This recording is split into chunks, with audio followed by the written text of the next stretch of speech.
ওদিকে কোথায় যাচ্ছ? চলে যাও এখান থেকে। আসলে আমাদের গাড়িটার একটা অ্যাক্সিডেন্ট হয়ে গেছে, প্রাসাদ থেকে বাড়িতে একটা ফোন করব। এখানে কোনো প্রাসাদ নেই, যাও এখান থেকে। চোখের সামনে দেখতে পাচ্ছি, নেই মানে? চোখের সামনে যা দেখছো তা সত্যি নয়, ভ্রম। যাও এখান থেকে। তাহলে আপনিও সত্যি নন, ভ্রম। চলো তো। ওদিকে যেও না, বিপদে পড়বে। ওই লোকটা আমাদের ভেতরে যেতে কেন বারণ করছিল? আরে দূর, পাগল একটা। দেখছো না এখনো সেই সময়ের পোশাক পরে আছে? এসো।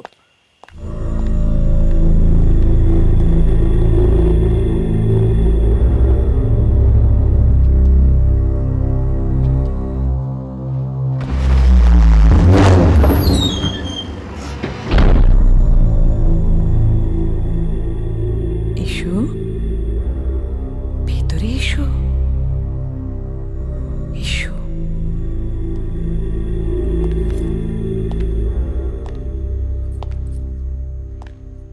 আসলে আমাদের গাড়িটা ওখানে। জানি, সব জানি, সেই জন্যই তো অপেক্ষা করে বসে আছি। এটা নিজের বাড়ি মনে করো, এসো।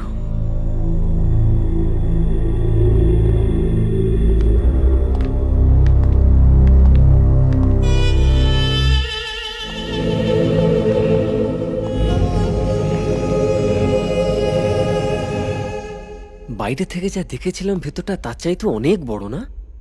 মনে হয় কোনো বড় রাজপ্রাসাদ হবে। হ্যাঁ, একদম ঠিক।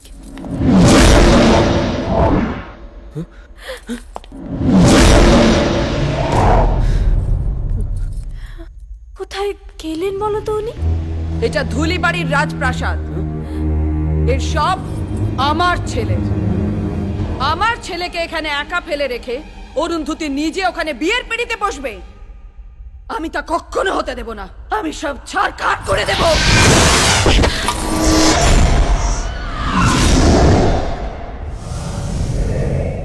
ঋতিকা, ঋতিকা, ঋতিকা, ঋতিকা, এই ঋতিকা, ঋতিকা! আমি এখানে। সামনে সিঁড়ি আছে, দেখো।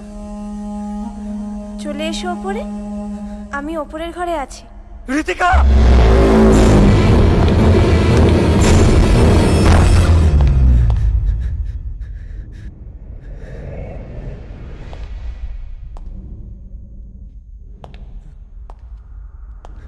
সোম, আমি এর ভেতরে। সোম, ঋতিকা, আমাকে এখান থেকে বের করো। সোম, তুমি এর ভেতরে গেলে কি করে?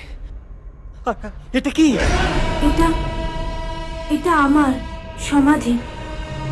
সমাধি? হ্যাঁ সোম, আমার সমাধি। তুমি আমাকে এখান থেকে বের করো। সোম, কিন্তু ঋতিকা, আমি এর ভেতর থেকে তোমাকে বের করবো কি করে? ভেতরে খুব অন্ধকার, আমার দম বন্ধ হয়ে আসছে। এই দেয়ালটা ভেঙে আমাকে বের করো। সোম, প্লিজ সোম, ভাঙো দেয়ালটা, ভেঙে ফেলো, ভেঙে আমাকে বের করো এখান থেকে।